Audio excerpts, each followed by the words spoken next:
अस्सलाम वालेकुम dear students, my name is Mohammad Shaban. Welcome to my YouTube channel. उम्मीद है आप सब खैरियत से होंगे। डियर स्टूडेंट्स, क्लास 10th के मैथमेटिक्स चैप्टर नंबर 3 के ऊपर डिस्कशन जारी है। आज हम स्टार्ट करेंगे 3.2। तो 3.2 स्टार्ट करने से पहले कुछ दो डेफिनेशंस हैं, इंपॉर्टेंट डेफिनेशंस हैं। वेरिएशंस का चैप्टर है और वेरिएशन की दो टाइप्स होती हैं। एक होती है डायरेक्ट वेरिएशन,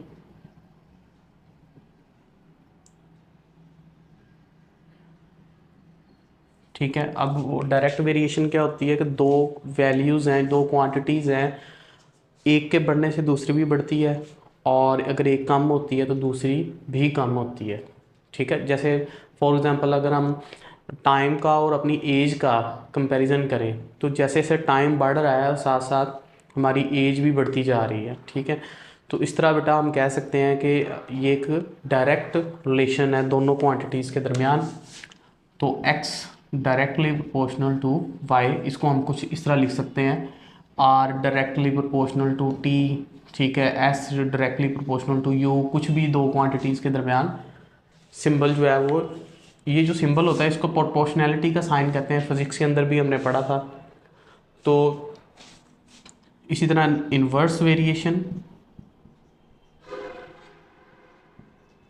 इन्वर्स वेरिएशन के अंदर उलट होता है कि इसमें क्या था, एक चीज़ बढ़ रही है तो दूसरी भी बढ़ रही है, अगर एक चीज़ कम हो रही है दूसरी भी कम हो रही है। इसमें उलट है, अगर एक चीज़ बढ़ रही है तो दूसरी जो है वो कम हो रही होती है। अगर पहले वाली दूसरी वाली कम बढ़ रही है तो पहले वाली कम हो रही होगी, ठीक है। तो इसको डिनोट करने का मेथड है 1/y, ठीक है। उसको 1/, की फॉर्म में आपने लिख देना है। इसी तरह अगर r का अगर लिखना हो तो ऐसे t में लिख सकते हैं, ठीक है। ज़रूरी नहीं है x और y का हो या r और t का, r और s का भी बन सकता है, ठीक है।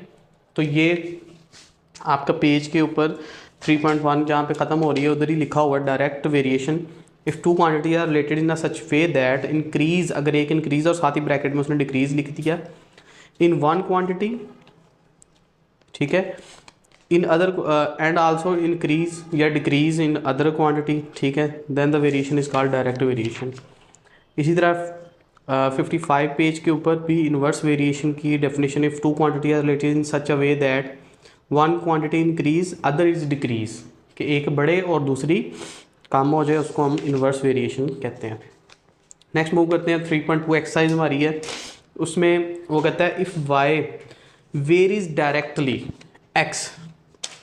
अब इसका मतलब क्या है कि y जो है वो वेरीज डायरेक्टली, मतलब इन्वर्सली होता तो उसको मैं 1/, की फॉर्म में लिखता। अब चूंकि डायरेक्टली उसने है तो इसलिए हमने इसको इस फॉर्म में लिखा है। नेक्स्ट क्या कहता है जी, अगर y इक्वल टू 8 है, अगर y की वैल्यू 8 है और x की वैल्यू अगर दी गई है 2, ठीक है, तो पहला जो उसका पार्ट है बेटा वो कहता है कि find y in term of x, y in term of x। अब इसका मतलब क्या है? अब अच्छा, क्वेश्चन के आने से पहले ज़रा इस जो y directly proportional to x है इस पर ज़रा बात करते हैं। तो बेटा y directly proportional to x, जब साइन ऑफ प्रोपोर्शनैलिटी ख़त्म करते हैं तो इक्वल के साथ कांस्टेंट आता है। हम यहाँ पर जनरली हर क्वेश्चन में कहेंगे कि कांस्टेंट यहाँ पर k जो है वो आएगा। क्या मैंने बताया, साइन ऑफ प्रोपोर्शनैलिटी जब भी ख़त्म करना है तो इक्वल के साथ क्या आता है, कांस्टेंट आता है। अब ये दो वैल्यूज़ हमारे पास गिवन हैं, x की और y की। अब ये दोनों वैल्यूज़ मैं यहाँ पे पुट करता हूँ। तो y क्या आया 8, तो k वैसे आ जाएगा, x की वैल्यू है 2, तो सिंपली 8/2 आ जाएगा और k की वैल्यू मेरे पास क्या आएगी 4। अब ये मेरे पास k की वैल्यू निकली है। अब question y in term of x का मतलब ये है कि ये जो आपके पास इक्वेशन नंबर 1 है, ठीक है, जिसमें आपने प्रोपोर्शनलिटी साइन ख़त्म किया था, इसमें जस्ट y की वैल्यू k की वैल्यू लगा देनी है। तो y इज इक्वल टू क्या आ जाएगा 4x, ठीक है। तो y in term of x का आंसर ये वाला जो है वो आपके पास आ जाएगा, ठीक है बेटा। सेकंड पार्ट इसी क्वेश्चन का वो कहता है कि y की वैल्यू फाइंड करके दो जबकि आपके पास x का आंसर है 5। तो इक्वेशन 1 जो है वो हमें काम देगी। तो y इज इक्वल टू क्या था हमारे पास kx, y तो फाइंड करना है, k की वैल्यू अभी हमने निकाली क्या थी 4 और x का क्या है जी 5, तो y इज इक्वल टू क्या आ जाएगा 20। इसी तरह इसका थर्ड पार्ट है। थर्ड पार्ट में सिचुएशन थोड़ी सी चेंज कर दी, x अब इस दफ़ा फाइंड करना है और y की वैल्यू है जी 28, तो वही लिखेंगे from equation 1 28 is equal to k की वैल्यू क्या है हमारे पास 4x 28/4 तो x इज इक्वल टू क्या आ जाएगा 7। ठीक है, तो ये बेटा हमारे पास जो है वो आंसर आ जाएगा। ये छोटे छोटे शॉर्ट क्वेश्चन हैं बेटा। ठीक है,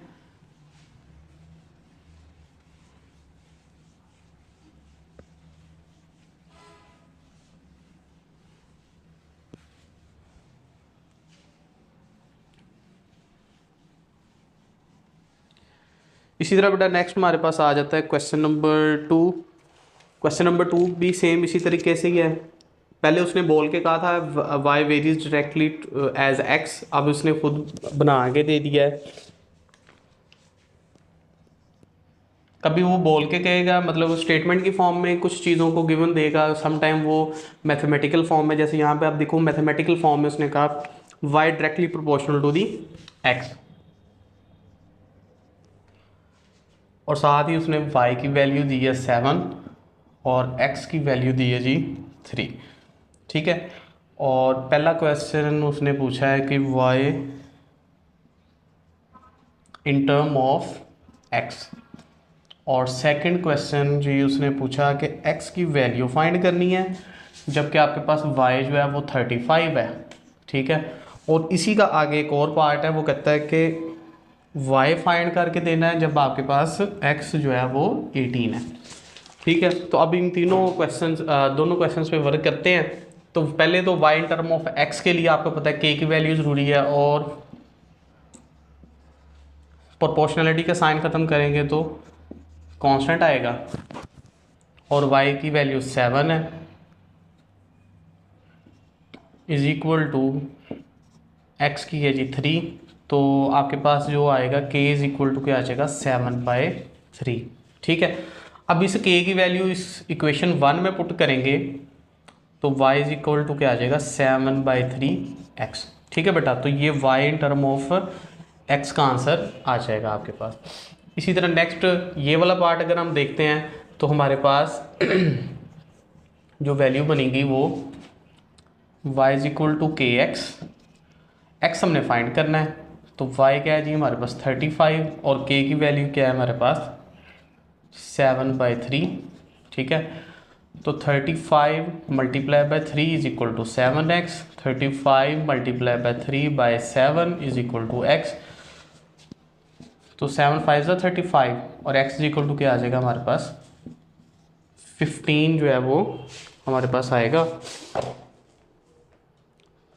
ठीक है बेटा, नेक्स्ट इसी तरह हमारे पास आ जाता है तो y इज इक्वल टू के एक्स अगेन आएगा, और y फाइंड करना है, k की वैल्यू है जी 7/3 और x है जी 18, 7 multiply by 6 y is equal to 42। ठीक है, ये मेरे पास इसका आंसर आ गया।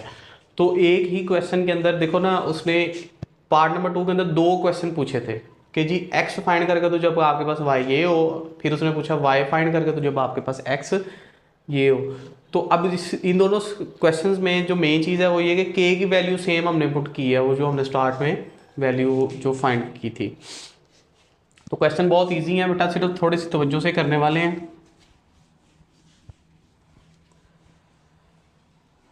मूव करते हैं अपने नेक्स्ट क्वेश्चन, क्वेश्चन नंबर 3 की तरफ। तो क्वेश्चन नंबर 3 की हमारे पास जो स्टेटमेंट है वो है कि r is directly proportional to t है। अब देखें ये थोड़ा सा लेंथी क्वेश्चन है, ज़रा तवज्जो से। तो r की वैल्यू 5 है, t की 8 है। Find the equation connecting r and t। जैसे हम x in term of y लिखते थे, तो वही फॉर्म उसने कहा कि बना के, तो जिसमें हमने k की वैल्यू पुट करनी है। तो पहले ये इतना पार्ट जो है वो हम करते हैं। तो क्वेश्चन नंबर 3 में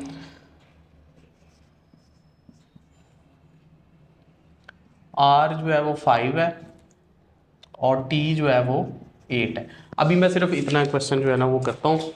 तो ये बेटा आपको पता है, ख़त्म करेंगे साइन तो आपके पास कांस्टेंट आएगा, आर की वैल्यू 5 है और टी की वैल्यू 8, तो 5/8 इज इक्वल टू के। ठीक है, अब के की वैल्यू अगेन इसमें पुट करनी है इक्वेशन 1 में, तो R is equal to 5/8 T हमारे पास आ जाएगा। तो ये बेटा पहला आंसर जो उसने कहा था कि मुझे वो इक्वेशन बना के दो जिसमें आर और टी आपस में कनेक्टिंग है, find the equation connecting R and T, तो ये है जी वो इक्वेशन जिसको हम कहते थे R in term of T भी कह सकते हैं। नेक्स्ट आ जाता है ये जी, फाइंड आल्सो, आर फाइंड करना है, ठीक है, इसी का पार्ट है, आर फाइंड करना है और टी जो है वो दिया गया है 64, ठीक है, और इसी का नेक्स्ट पार्ट भी है जिसमें टी फाइंड करना है और आर दिया गया है 20। ठीक है बेटा, तो अब इक्वेशन 1 लेते हैं, तो आर इज इक्वल टू क्या है हमारे पास के टी, तो आर फाइंड करना है, तो के की वैल्यू 5/8 और टी की वैल्यू हमारे पास 64, तो 8 से 8 ज़ार 64 और 8 5 ज़ार 40, तो यहाँ पर हमारे पास आर का आंसर क्या आ जाएगा 40। अब इस साइड पे आते हैं तो हमारे पास आर इज इक्वल टू क्या है जी के टी, तो टी फाइंड करना है और आर है 20 is equal to 5/8 T, 20 multiply by 8 is equal to 5t, 20 multiply by 8/5 is equal to T and T is equal to 32।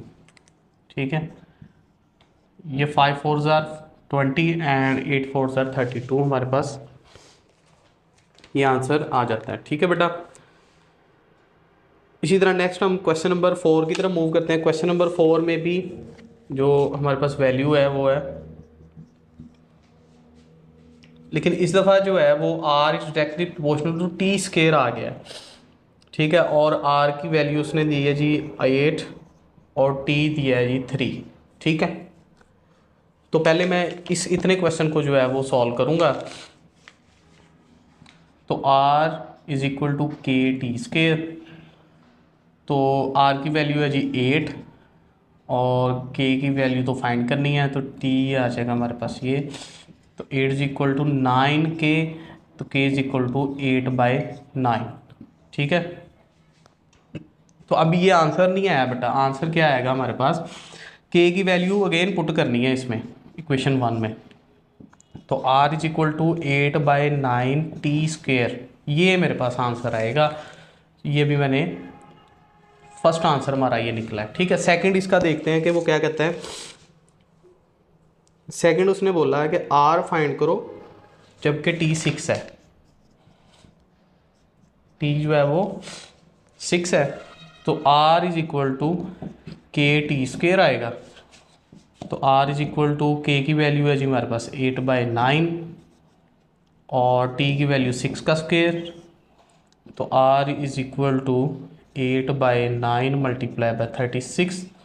ठीक है, तो r इज इक्वल टू 9 4 ज़ार 36 एंड 8 4 ज़ार 32, तो यहाँ से हमारे पास r की वैल्यू जो है वो आ जाएगी 32।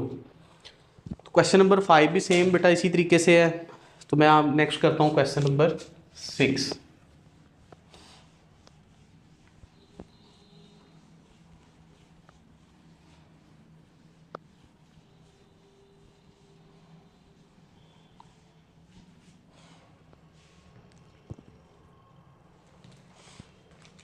क्वेश्चन नंबर 6 में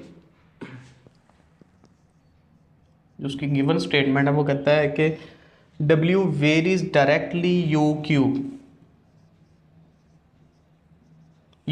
के, क्योंकि पहले एक स्केयर में आ रहे थे अब क्यूब में आ रहे हैं, तो W की है जी आंसर हमारे पास 81 और U है हमारे पास 3।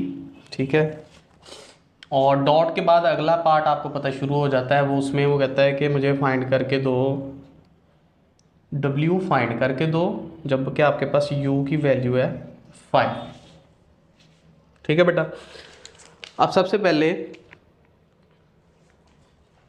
क्वेश्चन के इस पार्ट की तरफ आते हैं, तो हमारे पास आएगा W इज इक्वल टू के यू क्यू। ठीक है, इसे हम कहते हैं इक्वेशन नंबर 1। वैल्यूज पुट करते हैं 81,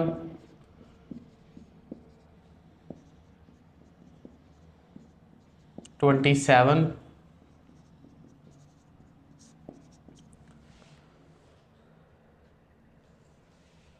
तो ये हमारे पास k इज इक्वल टू क्या आ जाएगा, 27 3 81 होता है, तो ये k इज इक्वल टू 3 आ जाएगा।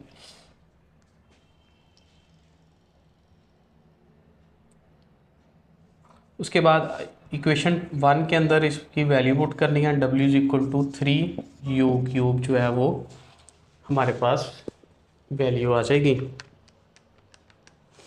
ठीक है बेटा। अब इसका सेकंड पार्ट देखते हैं। सेकंड पार्ट में क्या था कि u5 दिया है और w फाइंड करने को उसने बोला है। तो from equation 1 w is equal to ku³ हमारे पास आएगा, और w को तो फाइंड करना है, और k की वैल्यू 3 है, और ये 5 का क्यूब आएगा। तो 5 का क्यूब हमारे पास आ जाता है 125, मल्टीप्लाई पे अगर आप 3 कर दो तो 375 जो है वो इसका आंसर आएगा। ठीक है बेटा, तो बहुत इजी सा एक क्वेश्चन था ये।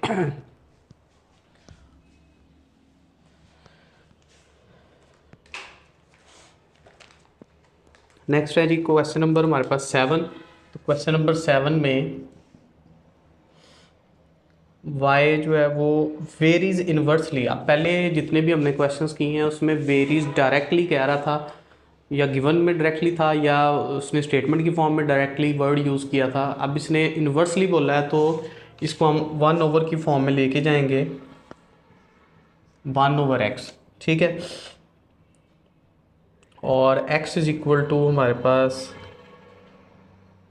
2 है, और y जो है वो 7 है। ठीक है, तो फर्स्ट पार्ट जो है वो भी हम फिलहाल करते हैं। तो हमारे पास आ जाएगा y is equal to k/x। ठीक है बेटा, तो y जो है वो 7 है, x 2 है, तो 7 multiply by 2 is equal to k is equal to 14। तो इसको अगर आप इक्वेशन 1 में जब पुट करोगे तो y is equal to 14/x जो है वो हमारे पास आएगा। तो बेटा y in term of x वो पूछे या ना पूछे, आपने जो है वो लाजमी ये पार्ट लाजमी करना है। ठीक है, इसके बाद नेक्स्ट उसका जो क्वेश्चन का हिस्सा है वो कहता है कि y फाइंड कर दो। ठीक है, जब कि आपके पास x की वैल्यू है 1 to 6। ठीक है, तो अब इक्वेशन 1 में इसमें देखते हैं, तो हमारे पास आएगा y is equal to k की वैल्यू है जी 14 बाय, और x की वैल्यू है जी हमारे पास 1 to 6। तो अगर इसको हम सॉल्व करें तो 14 9 126 होता है, तो ये हमारे पास 1/9 जो है वो आ जाएगा y का आंसर। सो डियर स्टूडेंट्स, ये हमारा फर्स्ट लेक्चर था 3.2 के वाले से। उसमें हमने आज फर्स्ट 7 क्वेश्चन उसके किए हैं। तो उम्मीद है आपको इसकी समझ आई होगी। फिर भी किसी किस्म का क्वेश्चन या प्रॉब्लम हो तो आप कमेंट सेक्शन में ज़रूर पूछ सकते हैं। मिलते हैं नेक्स्ट लेक्चर में। अल्लाह हाफ़िज़।